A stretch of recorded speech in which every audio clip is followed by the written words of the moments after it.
want to say welcome, ladies and gentlemen, to the Tony Hollis Live Talk Show Testify. We're going to try to finish up on the confusion as it relates to the mayoral election or the mayoral election here in Blytheville, Arkansas. We're just going to chat a little bit in terms of do you think it's fair or is there any unfairness as to the ruling by the county election chairman, or shall I say the county election board of commissioners. Anyway, sit with me. I'll be back in a little bit and we'll kick this show off, okay?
Again, welcome, ladies and gentlemen, to the Tony Hollis Live Talk Show Testify.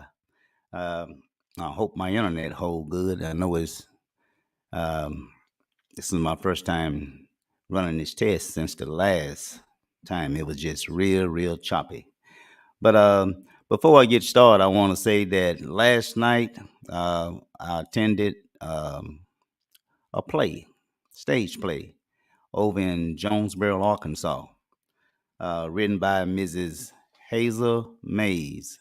And I tell you, what a phenomenal stage play last night. A lot of good singing. The actors and the actresses, I tell you, they was on point. Very good play. I'm told that they may do one in Blytheville. Hopefully, hopefully they will commit to that or stay committed to it. But they may be having some DVDs coming out for those of you who might want to get a copy of the play. I really would recommend you do get a copy once they go for sale. Although I saw the play, I do plan on purchasing me a copy. Again, very good, outstanding stage play, Miss Hazel Mays. You and your crew, y'all knocked it out of the park, and I really enjoyed myself and really enjoyed the stage play. Okay, now the subject at hand. Those of you know by now they had um, a news conference Saturday, which I attended that news conference, and I'll talk about that in a little bit. But candidate Mayberry, John Mayberry, he will file an injunction sometime soon. I don't know if it's going to be tomorrow or just sometime in a week. But I am hearing, I have spoken with him, but it is true that they are considering filing an injunction. For those of you who don't know what I'm talking about the confusion with the local mayor's race here in Blavel, um, John Mayberry versus Melissa Logan. Um, there was some confusion. Let me just use that word for now until we get into the show. And so, based on that confusion, led to John Mayberry filing an injunction. Okay, so we'll talk about that as we get into the show. And I want to say I can't reiterate enough my sincerity when I say that I can work with either mayor, whether it's Mrs. Logan or whether it's Mr. Mayberry. I can work with either one. Um, those of you who may say, well, Tony, he on and he off, he on and he off. Um, I'm on. Only um, as being, say, follower of the candidate himself, Mayberry. I think many of you know I did support Mayberry. And just like those who support Miss Logan, you're going to stay with her to the end, and you should. That's the candidate that you're supporting. You should stay with her to the end. Likewise, as I stated, Mr. Mayberry may have a change of heart, a whole different perspective, the next day or what have you, and that did happen. And so I'm going to stay with him until he decide, you know, he's at a dead end, and once he's at that dead end, and he's ready to go ahead and just um, go ahead and concede, if you will, to Mrs. Logan, I will respect his wishes, and I will not say another word about it. No more than just trying to work with Mrs. Logan. And so, please understand, I can work with either one of them. Okay. Uh, now, to start this show, I just want to set the stage. On the night, I believe that the election, well, not the night, sometime after, to where they finally decided who was the winner of that election. There were some articles written. One article was written in the Blauer Curie, and I want to show that to you if I may. Go up here and see if I can pull it up. Um, and I'm not going to read you the whole article. I just want to show you the article, just to establish that I am referring to the article um, by the Town Carrier News. Okay. See if I can blow this up a little bit. This is the article. Let me knock it down. This is the article that I'm referring to. I don't know what date that article was on. It was somewhere, I don't know, 13, 16, somewhere in there, last week sometime. But this is the article that was titled Blytheville Recount May Lead to a Runoff Election. That's what initially um, the news was, that it was going to be a runoff election. Of course, that changed to a recount. And and I want to go in here and show you about the two votes that are in question, which Councilman Mayberry and Mrs. Logan agreed that those votes should be removed. This was a conversation I imagine they had with the county election commissioners. Okay, so I want to show that right now. Okay, I want to make sure that we on. Uh, I know I don't see anything right here. I want to make sure that we on. Uh, I'm looking down at my phone, you all. That's what I'm looking at. Trying to make sure that excuse me, trying to make sure that I do have this on the screen before I let me go to my board. Sometimes someone will send me a message and let me know if I got it on. Let me go ahead and add it right now. Okay. Let me go up here and change that. Get rid of that. Okay, now I think we got it up. Well, anyway, this is the article. As I say, this article came out. I want to say, mm, I want to say maybe the 16th, 13th, somewhere in there. I mean, today is the 20th, so it was last week sometime. Okay, this article was titled "Blabber Recount May Lead to a Runoff." Okay, that was the article. Let me go over here and explain to you, let you read with me. If you'll start over here to your far left, uh, if you'll look right there at the middle section there, and you can write down these numbers, okay? This was the total count. If you, I don't know if you can see my cursor there that's circling in the middle. It leading with the centers, the two leading candidates. Do you see that? To your far left, the second paragraph. The two leading candidates, Melissa Logan and John Mayberry, totals. Okay, this was brought to 1132 for Miss Melissa Logan and 600 votes for John Mayberry. That was the count. 532 going into uh, this so-called recount. This was the vote. 1132 600. All right. Now, they say 5 votes were added to Mayberry. His total came to 600. It was 595. While 2 were added to Logan, which brought her to 1132. Okay. Now, if you go over here to the uh, to the middle section here, and if you start over there to where it say 2 voters right there at the top, 2 voters on the provisional ballots use utility bills as their proof of identification. The commission and Chairman Tom Wicktalk, I can't pronounce his last name. Y'all know what I'm talking about, Tom, whatever. Uh, because begin to accept utility bills as an approved form of ID. Okay, and Tom said this was okay.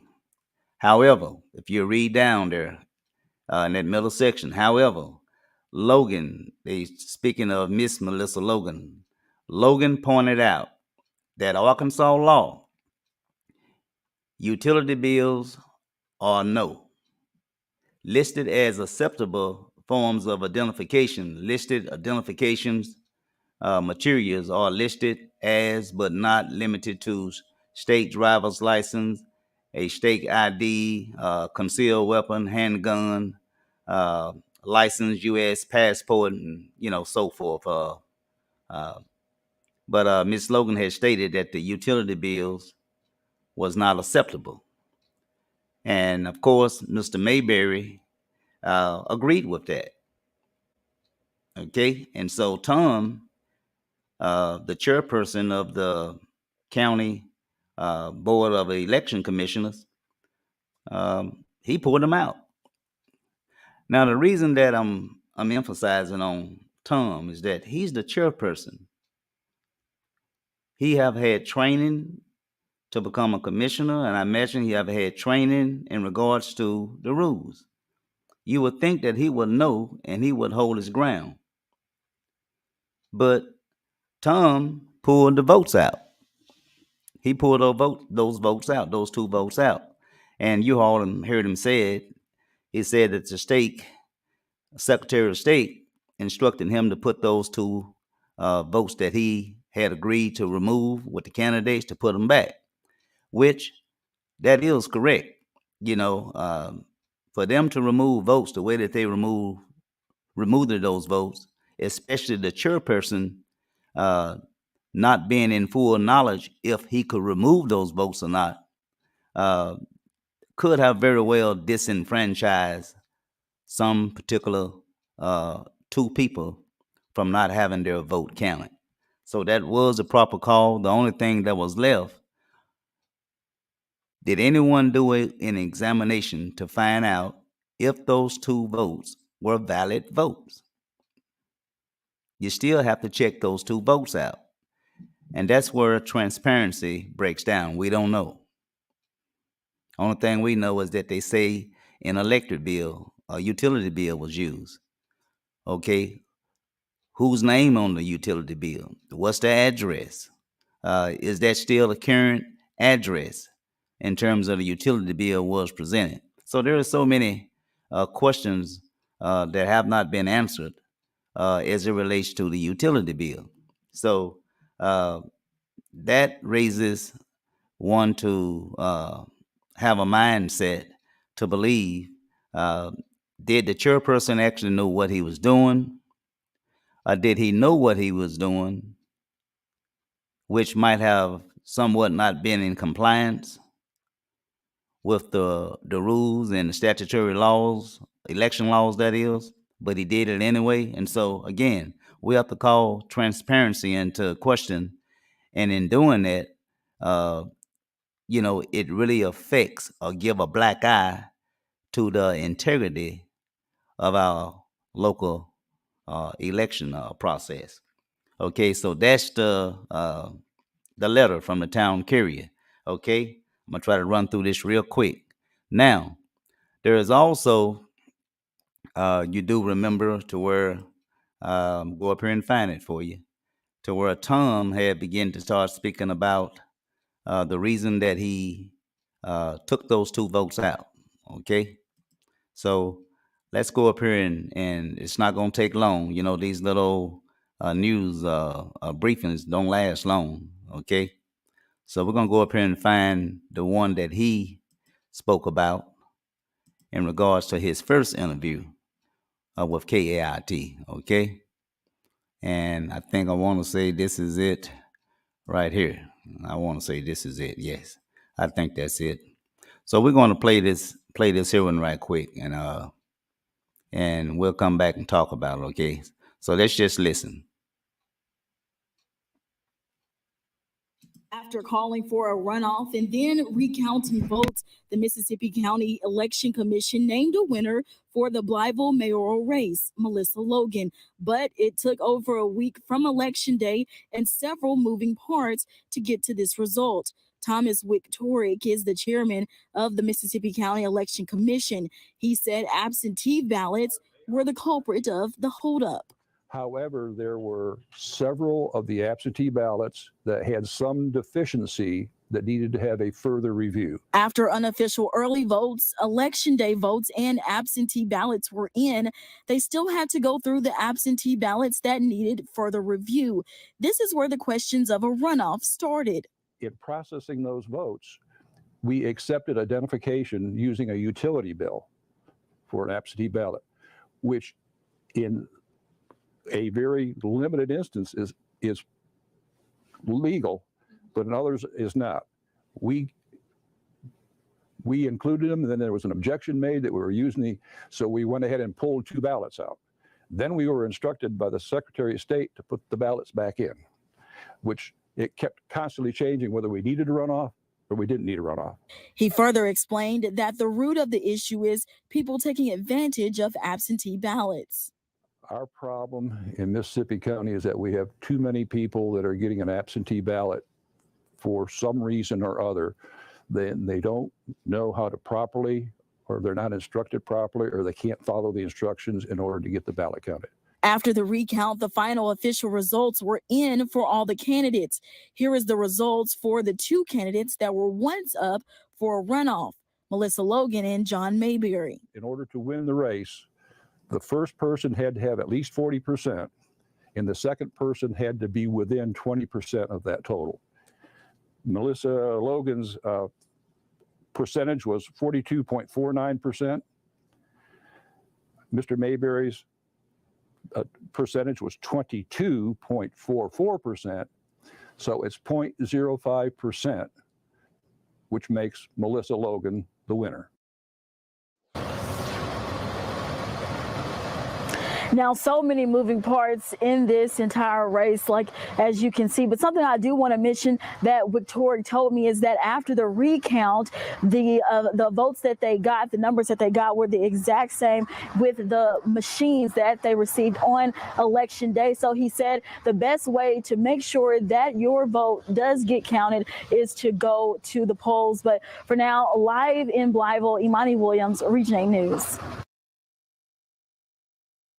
Hi, I'm Tara with Harris Ford in Newport.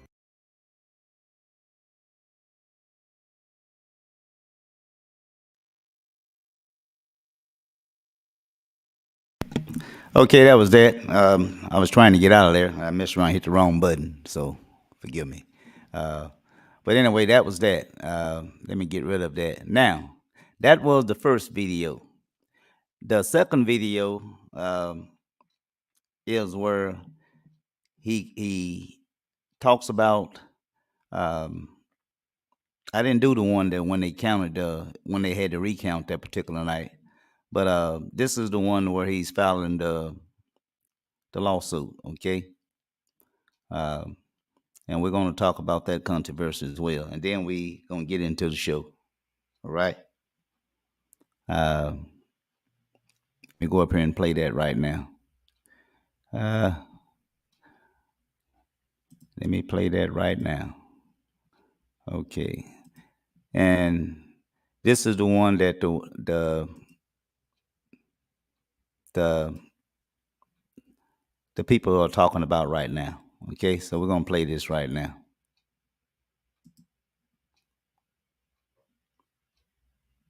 Coverage. The fight is not done, even though a winner was declared for the Blytheville mayor. Some in the community are upset about the process and want their voices heard. Alejandro Hernandez was in Blytheville earlier and spoke to some of the candidates and voters. Because y'all want to fight. Yeah. Then I want to fight. All right. And then we all fight. Yeah. Because we do have a voice. Melissa Logan was declared the winner of the race on Wednesday after a recount by the Mississippi County Election Commission. Some in Blytheville are upset about the certification process and want their voices heard. One is mayoral candidate John Mayberry. Now me, I was just going to let it go, but the people said, no, we want to fight. Voters say their concerns stem from two ballots. We spoke with the chairman of the Election Commission Thursday. He explained those ballots. We included them, and then there was an objection made that we were using so we went ahead and pulled two ballots out. Then we were instructed by the Secretary of State to put the ballots back in. Voters say those two ballots could have been the difference between having a runoff or not, leaving them with questions and uncertainty. It's about the electoral process. Was it fair? The two votes that are in question, I mean, were those legal votes? That were dissatisfied with the two dirty votes that were allowed to be placed on the vote to make a difference. Saturday, Mayberry announced he had plans to file an injunction on Monday. He hopes this takes the race into a runoff. The injunction stops the process of declaring or certifying the election until everything is heard and brought out. Now, we did speak with Mayor-elect Melissa Logan and asked. Well, so that was that. Okay. So now we had the newspaper indicating that the two candidates, Ms. Logan had stated that utility bills were not acceptable. And of course, Mr. Mayberry, he went along with that. And with them both being in agreement, I guess they convinced the chairperson of the County Board of Election Commissioners, now I just call him Mr. Tom, he went along with it until the state told him to put those votes back because he might have disenfranchised two people. Okay, so before I start showing my chart, I want to see do we have any comments over here? If not, then we're gonna let's see if we have any comments. If not, then we're gonna go ahead and keep moving. How you doing, Mr. Harvey? I'm pausing for in between questions if you all have some. That way I won't have to read them all when I'm finished. But that's Mr. Harvey.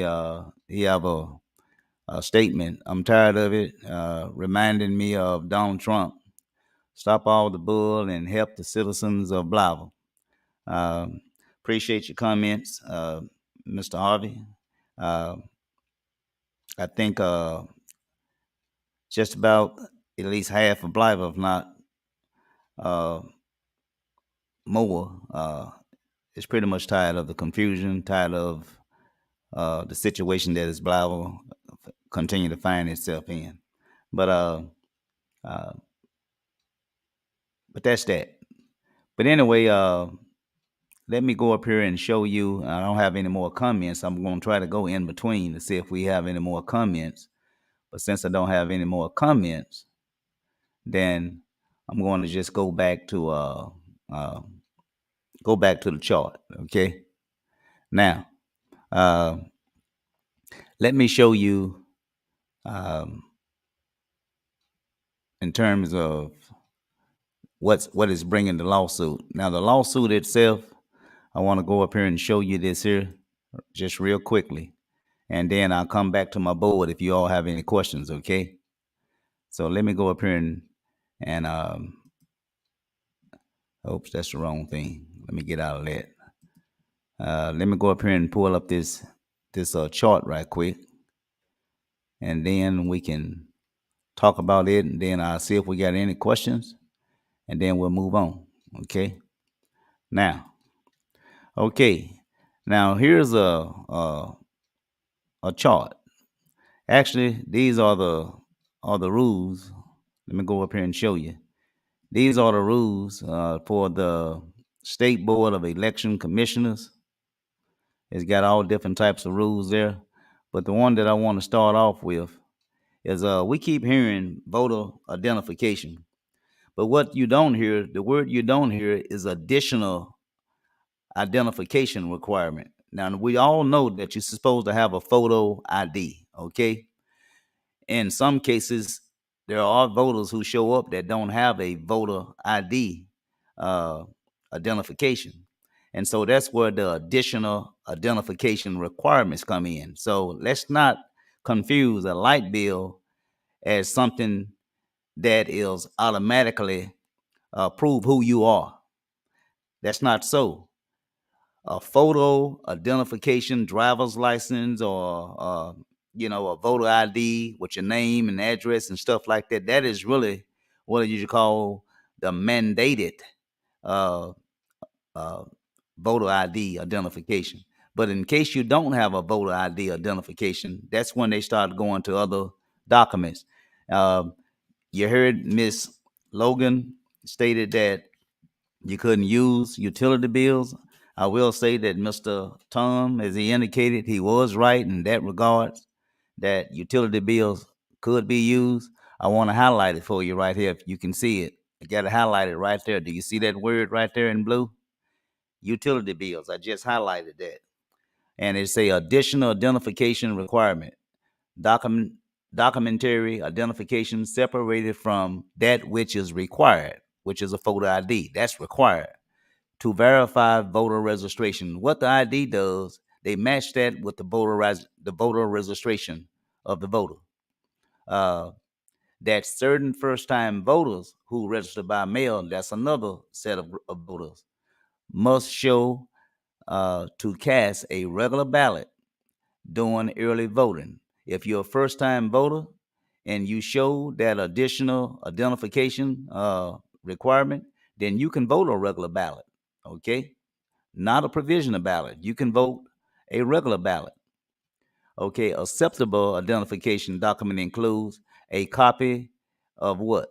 A valid photo identification, or a copy of a current, what I got highlighted in blue there, a utility bill. So utility bills in certain cases can be used. Now, Mr. Tom was right on that. A utility bill could be used, along with bank statements, government checks, paychecks, and other government documents that show the name and what? Address of the voter. You're matching the identification with what's on registration. In other words, with what's in the record. And those two items, the registration record must match your identification in terms of who you are. All right, and these other documents that I'm just going to run through it right quick. If we'll scroll down, documents or identification card that comply with the above requirements for photo identification include. Now that's when they started coming in and start talking about other things: driving license, photo identification card, concealed handgun carrier license, and Miss Logan was right in that regard. Okay. Uh, when you start talking about documents or identification cards that comply with the above, all right? But you can use utility bill in certain cases, uh, such as a first-time voter or what have you. Okay, now, uh, verification voter registration required when showing up at the polls. All voters except those reside in what? A long care uh, residential care facility, some like a nursing home. It mentioned that. And these are the statutes right here that govern that I got highlighted in blue. You can read that later on. But those are the statutes right there. The Arkansas State Constitution, Amendment 51, Section 13. You can read that, or you can go to the statute, Arkansas State Statute 5-905. Let me see if I can blow that up a little bit for you where you can see it. Hopefully you can see that. You can write that down. You can write that down right there. That is the amendment of the Arkansas Constitution, Amendment 51, Section 13, B, Arkansas State Statute 71-101, and then down at the bottom you have another state statute 75905. I'm giving you this information that you can go back and read later on, okay? And so let's go back to the to where we were. Okay, now verification or registration by an election official. Of course, this is another process that they go through. The same statute there that we're reading from, not statute, but Amendment 51. It talks about verification of voter registration by elected election officials. They have their job that they do. Okay, so I'm just showing you all this stuff to where you can just run through it at your own convenient time. This is the 2022 edition. This was the latest edition, which was May of this year, May 2022. All right.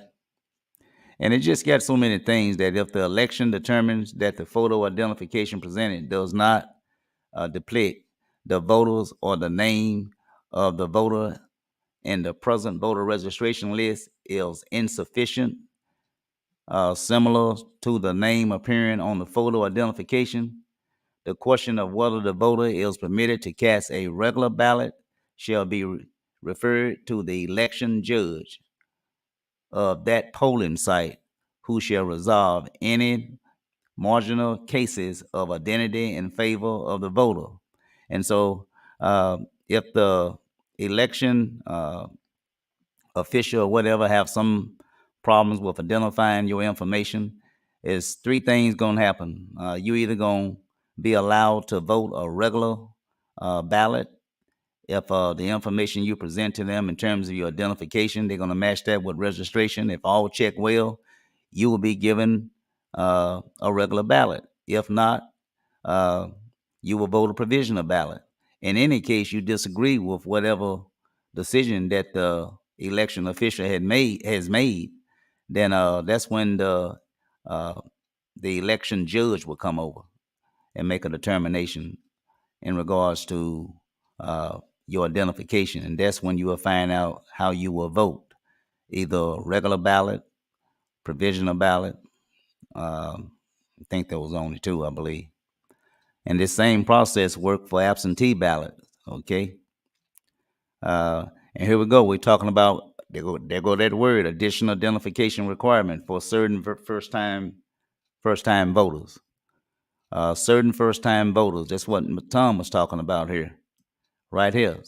certain first-time voters who register by mail. This is registration by mail. Okay, when registering to vote, do not provide the required identification documentation, will be flagged. They will flag you if you don't present any type of identification. Okay, you will be flagged. However, uh, they got that list of additional information, the documents, when voting at the polls, doing early voting or election day, or by voting using an absentee ballot. There you go. It's mentioned absentee ballot. A flagged voter who present a valid photo ID. If you present a valid photo ID, although you just only done submitted your registration application, but you didn't give no photo ID with it, if you go to the polls and you present a valid photo identification that is also current, it can't be expired. It have to be a current photo identification. May vote without presenting any additional documents, like that utility bill I was telling you about, passports. You even have to use that stuff, what they call additional identification, because your photo ID is good enough if it match up. However, if the flagged voter, say he or she shows up and that identification, that photo that you have has expired, okay, then you will not be allowed to vote a regular ballot, but they will give you a provisional ballot if you don't present any of that other information they was talking about, like that utility bill. Let me highlight it right here. Like that utility bill, bank statements, government checks, paychecks, and other government documents that show the name and address of the voter. That's where you get into the additional identification requirement.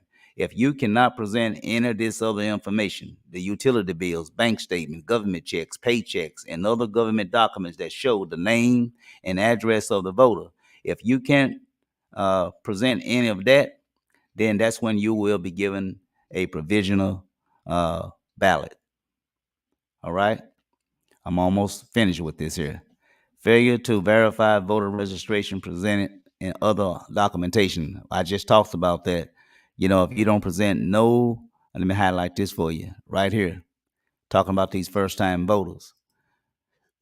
First-time voters who register by mail. We're talking about by mail, not walk-in, by mail. We're not talking about bulk submission where you get a whole handful of envelopes like you done been to the nursing home. That will not be considered as registered by mail. Okay. If you do not present this additional information, okay, you shall what? Be offered a provisional ballot. All right. That's what's highlighted in blue there. Okay. Voting required when voting absentee ballot. Okay. The absentee voter must submit verification of their voter registration when they return the absentee ballot to the clerk office.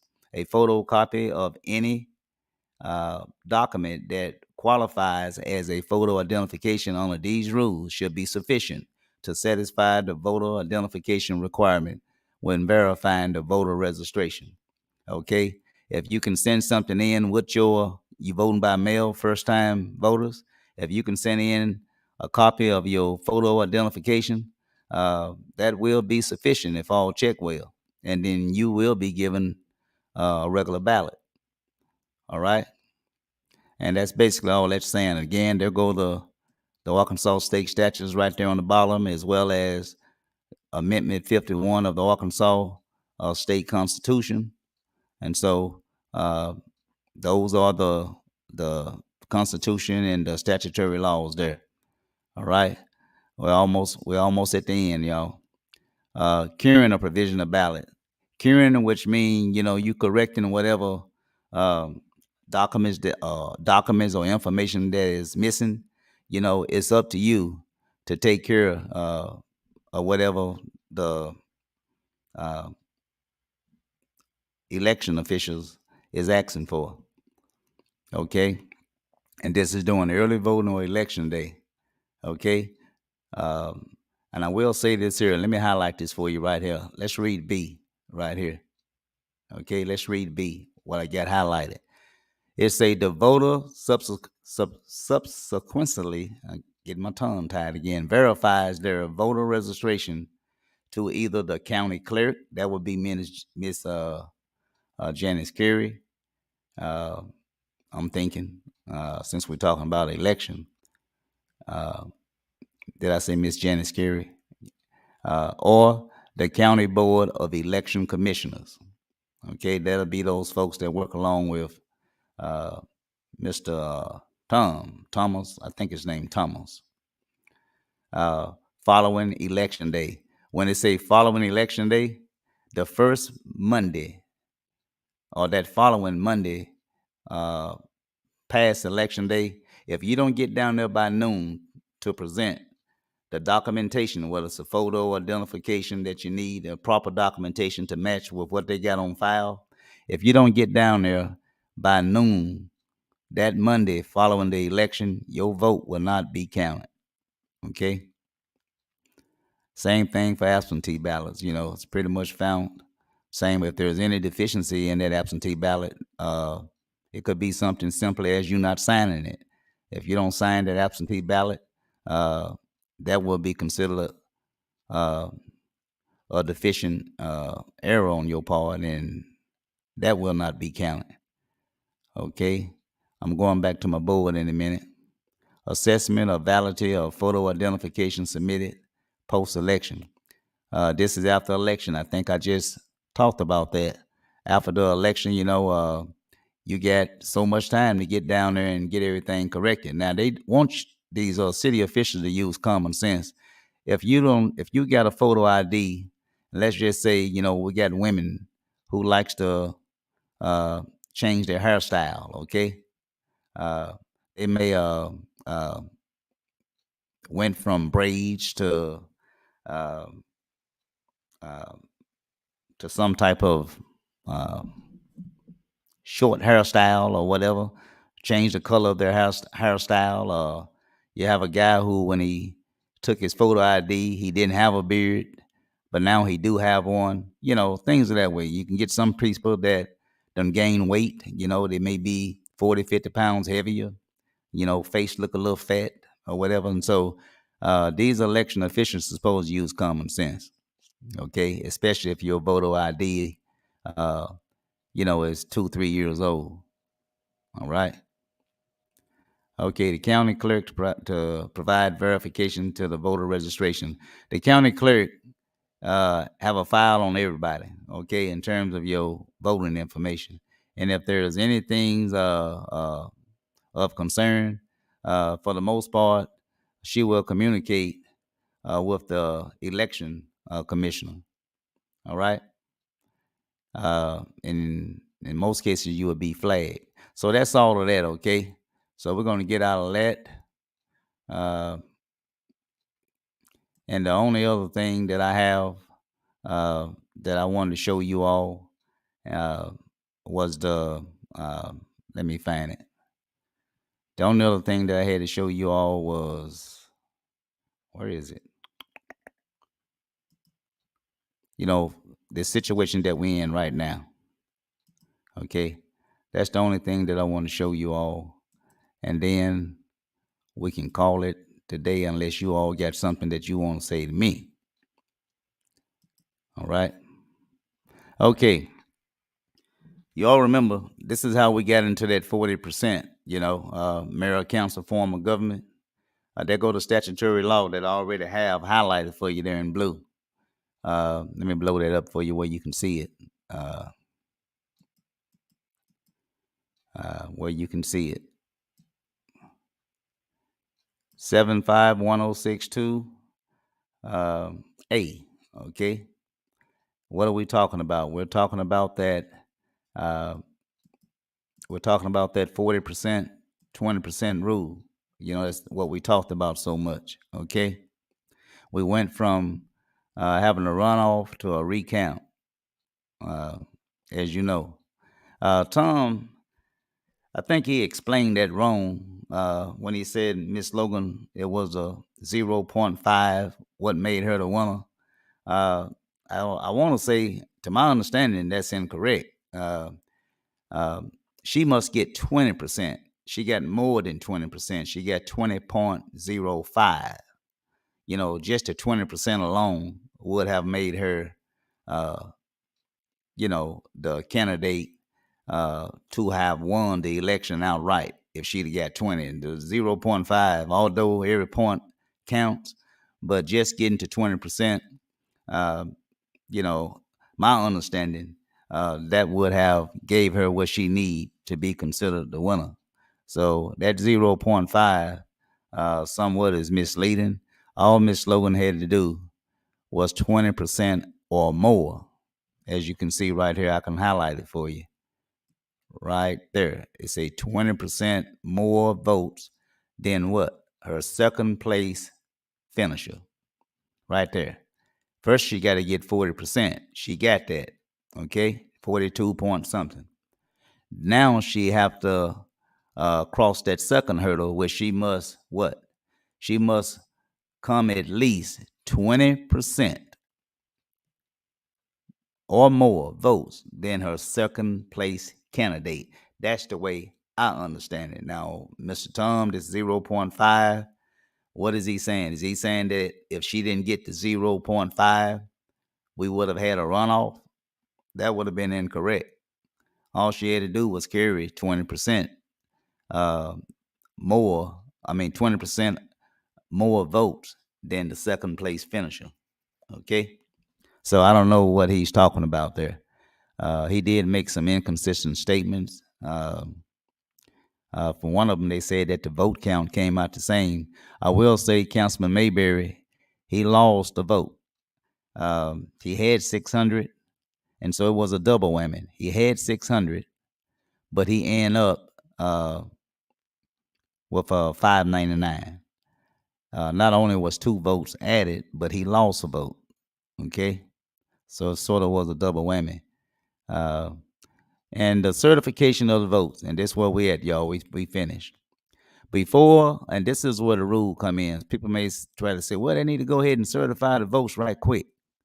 Here's the deal. Before final certification of the election, the County Board of Election Commissioners must review and determine the validity of every provisional ballot. You got to do that first, okay? And they say, unless directed by a court of competent jurisdiction, a provisional ballot other than a ballot made provisional due to the voter failure to verify their voter registration is counted if it is cast by what? A voter who is lawfully registered in the county and is cast on the correct ballot according to the precinct listed on the voter eligibility affirmation for the precinct of the voter residence. Also, a voter cast for failure to verify voter registration may be counted if the voter returned to the County Board of Election Commissioners or to the county clerk by what? 12 o'clock noon on the Monday following the election and submit what? A valid photo identification. And there go the statutory law, and I'm highlighted in blue to prove what we're talking about here. All right. And also, she must notify the person who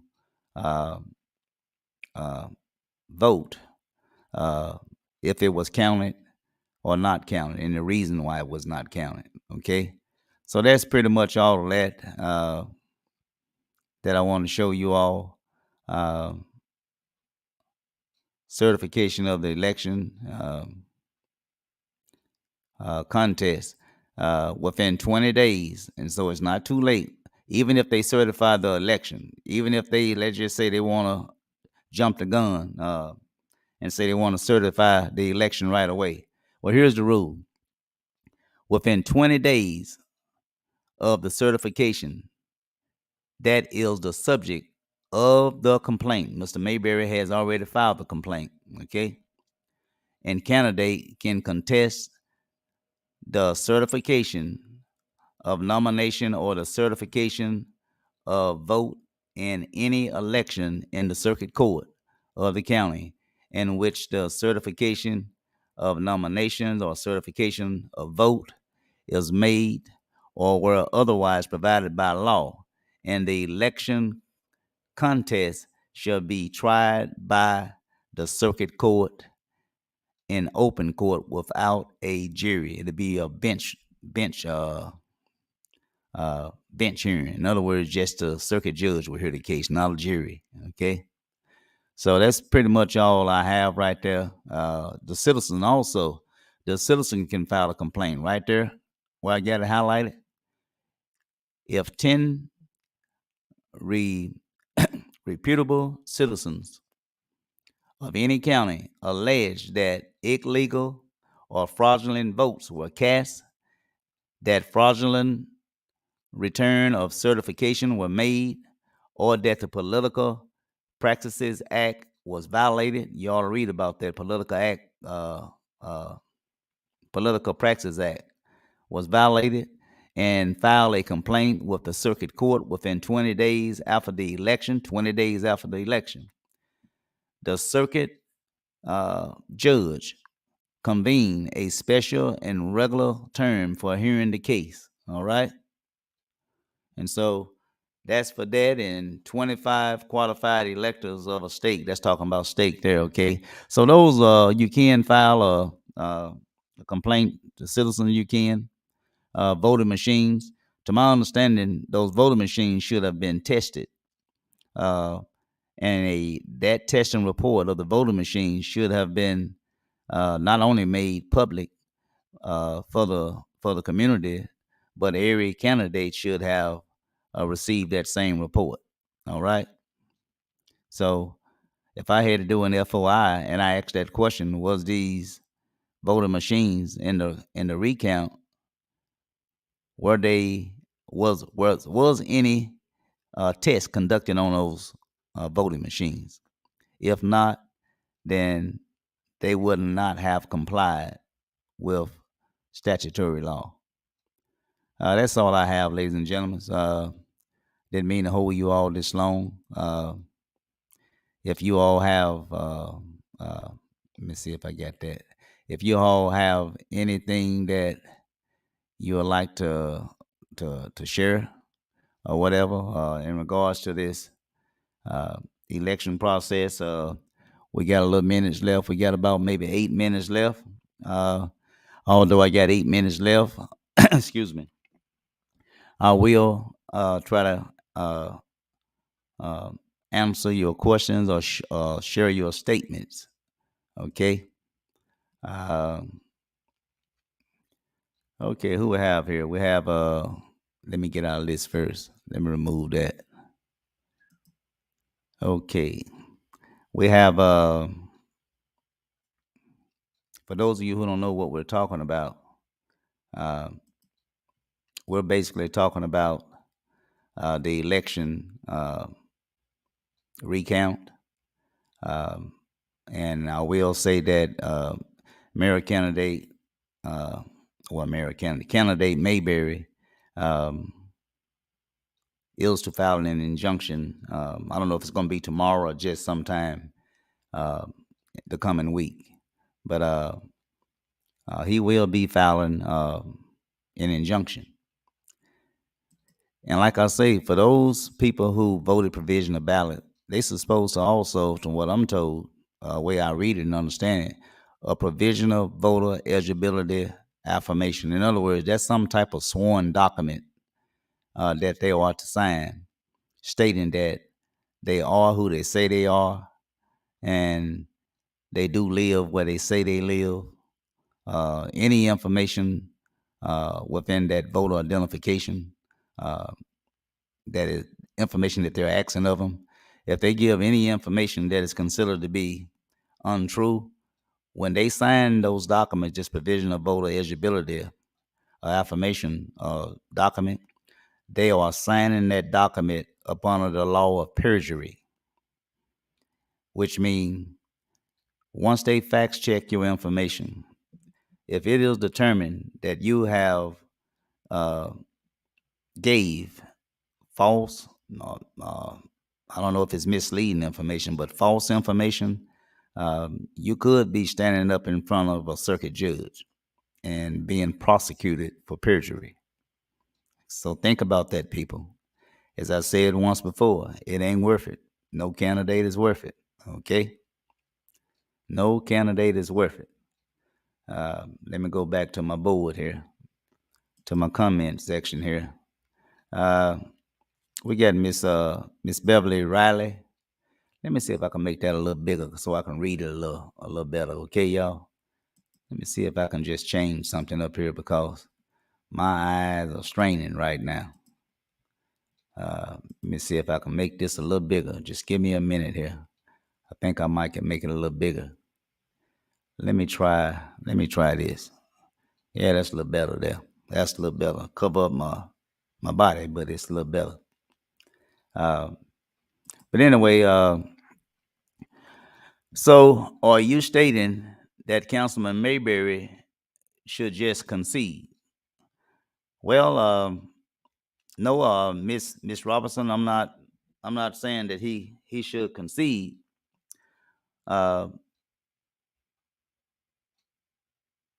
Because the two votes that are in question, actually, it's two issues here. First of all, he lost a vote. He had 600.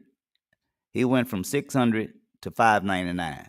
That one vote was very important. So that's one issue. So I don't know if they have gave him any information as to why they took that one vote away from him. Could it be a possibility that one of the ballots that, I was explaining to you all how they insert them into the machine, it could have been a damaged ballot. It could have been a ballot that probably failed on the floor without them knowing what it was, or it could have got mixed with something. I don't know.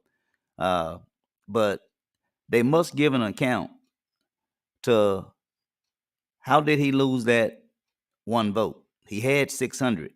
He gained 5 after they got through counting everything. He gained 5 votes, which brought him to went from 595 to 600. But in the recount, to my understanding, he had 599. So what happened to the one vote? Why did he lose that one vote? That's the first issue. The second issue, the information in regards to the two votes that are in question, have they matched that information to something? The person to the record, the registration record, does that information match? The person, is this a present address or is it some previous address that the person once stayed at? Is the person name, excuse me, is the person name actually on the utility bill? So there are so many questions out in regards to that utility bill being validated to serve as casting a vote for one of the other candidates. And so, no, to answer your question, no, I'm not suggesting that he concede. He need to see it out to the end. He already back in it now. Might as well just go ahead and see it to the end because you don't want to have that mindset, woulda, coulda, shoulda. And so now that he back in it, he might as well just go ahead and just knock or turn over every rock that he can to see if there's anything, how they say, if there's a dare there. And if there's no dare there, then, it's time to go ahead and cut your losses and, move on. Thank you for your question. Mrs. Sister Anderson. I'm asking, isn't this just like the Georgia situation? Neither candidate got 50%, so they got a runoff going. That's what we've been talking about, Miss Anderson. There's two things that we got to look at right here. That first one, do you all remember that I was telling you all about the 20% rule? That 50.1 majority or 40% in 20% rule, there were 7 candidates in the race. Nobody got 50.1% of the vote. That's actually what you need to be the outright winner. I don't care if it's 100 people in the race. If you got that 50.1, you automatically are considered the winner. In this particular case, of the 7 candidates that ran, no one got to that 50.1%. So that's where the 40%, 20% rule come in, which means Mrs. Melissa Logan should have gotten 40%. She got that. Now the second hurdle she got to cross, she must come in, or she must have 20% better than her second place finisher. Okay? So when they determined that she had 19.95, that was the first call. She didn't make that 20% threshold that she had to cross, that hurdle she had to jump. She didn't get there. She had 19.95. So that's where a runoff has to occur. But we went from a runoff to a recount. And in the recount is where she prevailed. That's where she got the 20.05%. That was enough to put her over 19.95. So that's I hope you understand it. We're not talking about the 50.1% majority rule. No one got that. There was 7 candidates. So now you go to the 40% rule and 20%. Okay. So I hope I explained that to you. That's the best I could. But anyway, let me see, who do we have? We got Miss Robinson again. Is it a time limit on how soon they go from on the 14th November to recount a day later on the 15th? I don't know exactly. I have to go back. I did read something. The recount, there are so many days. You're correct for each candidate to request a recount. I don't know if they count Halloween as a holiday, unless they count Halloween as a holiday. I don't know, but that was in October, and so I don't know. There is a timeline as to when the candidates can ask for a recount, but I don't think it's that many days. Because the election was on the 8th, and if my memory served me correctly, I think they only have, I want to say, 2 or 3 days to request a recount. I may be wrong, but it's definitely not that many days up to the 15th. The only thing I know in terms of the certification, I think they got, I don't know, what is it, 20 days to certify the election. But that's my understanding. But like I say, I could be wrong. But at least that's my understanding. True, I was just asking. Miss runoff to recount. Yeah, a runoff to a recount. Now, that's where the confusion come in at, because if you heard Tom in his interview, he actually didn't know, because he said we was trying to figure out, do we have a recount or do we have a runoff? So that let me know that he didn't even know, even to make such a statement like that. He said they was just going back and forth. They put the votes back in. They was talking, do we have a runoff or do we just have a recount? I don't know how recount came into the picture, because there was the only 2 votes was in question was the 2 votes. I don't know if both votes was matched up with a utility bill or what. How was those votes? The paper said it was provisional ballots. According to Mr. Thomas, I heard him speak more about absentee ballots. And so I don't know. The commissioner should have legally done their job. Like I say, this commission, county board of commissioners, uh, they are up under the microscope. There are a lot of, a lot, at least 5 questions I know that need to be uh, answered. Okay, uh, who requested a recount? Well, initially, Councilman Mayberry uh, asked for a recount, and that's where they went from a recount, told them in so many words, and I'm paraphrasing, in so many words, "I'll just keep your money in your pocket. Uh, we're just gonna recount for everybody." Boy, boy, boy. I imagine Mr. Mayberry was glad to keep his money in his pocket, but uh, you and I paid for that recount, the taxpayers, although we didn't ask for it. Okay, that was Tom's call. He can make that call. He can. He can either the expense supposed to lie with the candidates. They're the ones that's supposed to pay for the recount. But I have read something to where the county board of commissioners, I imagine that'll be the person in charge, Mr. Thomas, the one everyone called know as Tom, Mr. Tom. He would be the one to make that call. Well, we got through all the questions, ladies and gentlemen. I hope I explained it the best I could. Again, I want to say to the candidates, uh, uh, not the candidates, yeah, to the supporters of the candidates.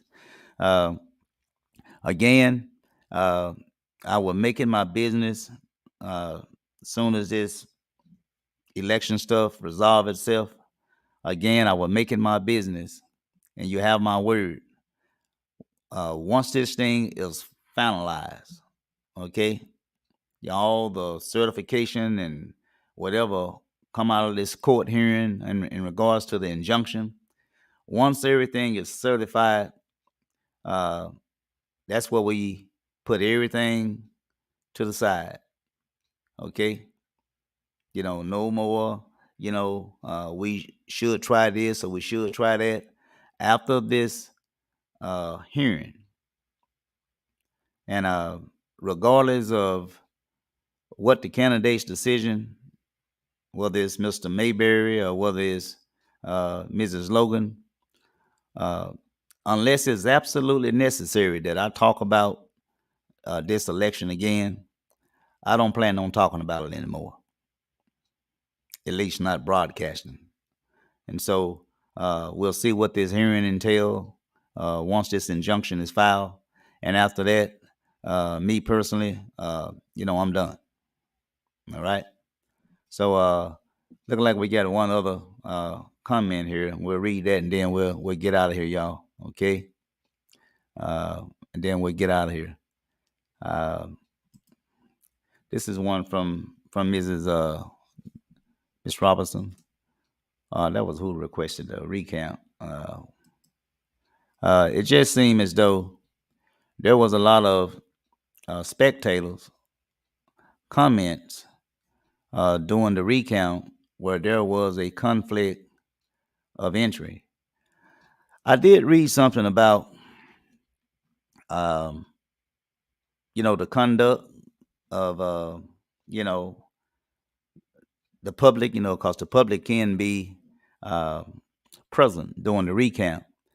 But there's also a rule in there where it states that the public cannot interfere with uh, the election officials or workers or whatever, that we can't interfere with them. Now you have to go to the word. What is considered interference? Does that mean you can't stop them and speak to them or correct them about a particular vote or a particular rule? Uh, is that considered interference with their work? So it all depends on what is considered to be interference. Um, Surely, if you're being disruptive, you know, I mean, you done encroach upon the space of the election uh, workers or officials, and you're having a back and forth with them. I mean, it's the tone change, the body language change. Now it look like it's it's a disorderly conduct or harassment type thing, and so that surely would be considered interference. I didn't see none of that. So again, now the question is interference with the the commissioners doing their work, the election workers, excuse me, that's what I'm calling them, the officials, election official workers, what have you, by having a back and forth, a verbal conversation with them while they're conducting their work. Is that considered interference? The only way that I would say that it would have been interference is if any one of the uh, officials who was, tallying the votes, or they was working, uh, trying to get a final count, talking amongst themselves. If any one of them had instruct a particular person who was sitting in the public, saying something to them, could you just please not interfere uh, with us right now? We're trying to conduct business here. After we conduct the business, I will answer any questions that you may have. Now, if that was said, and let's just say the person was yet trying to argue their point to the point to where it became argumentative, then the official worker probably would have deemed that to be interference with them conducting their business. And so, if if the if the elected officials didn't make such complaint in that regard, even though there were some questions asked of them going back and forth, uh, uh, I don't think there was interference. It might not have looked good, for that conversation to go back and forth. It might not have looked good, but if the officials didn't see any wrong in it, uh, then I imagine that won't be an issue. Okay, but very good observation, very good question. Uh, that is true. We have to accept the winner, whoever it may be. Interest. Well, yo, all that's my show. I went 12 minutes over. I'm sorry for that. Uh, Again, if you see me again, it'll be because of some breaking news or something that I really got to share with you all. But you will not see me none this week. Okay? None this week. All right? I may do a Facebook Live, but in terms of my show, you won't see me. And so I hope I shared something with you, explaining to you that additional identification is not the required, uh, uh, say, mandated identification. When we start talking about a photo ID, you got to have a photo identification to vote. Okay? You must present some photo identification. That word additional identification, that is secondary to primary. Primary is photo identification. Anything else that come behind that is considered to be secondary. Uh, uh, okay. But anyway, I guess I'm gonna go ahead and close it out. Sorry I kept you over. Very informative session. Oh, no problem, Mrs. Robinson. I was just late getting started. Like I said, just 13 minutes over. I appreciate you tuning in. I appreciate everyone tuning in, and may you all have a blessed, happy Thanksgiving dinner to come. How you doing, Mr. Cage? I agree with Mr. Edgar Harvey. Uh, and appreciate you all for tuning in. And may you all again, may you have a very blessed, happy Thanksgiving. This is a time to where we have an opportunity, if we hadn't did it all year, to call up a loved one that you probably done stopped speaking to for whatever reason that it might be. Life is precious.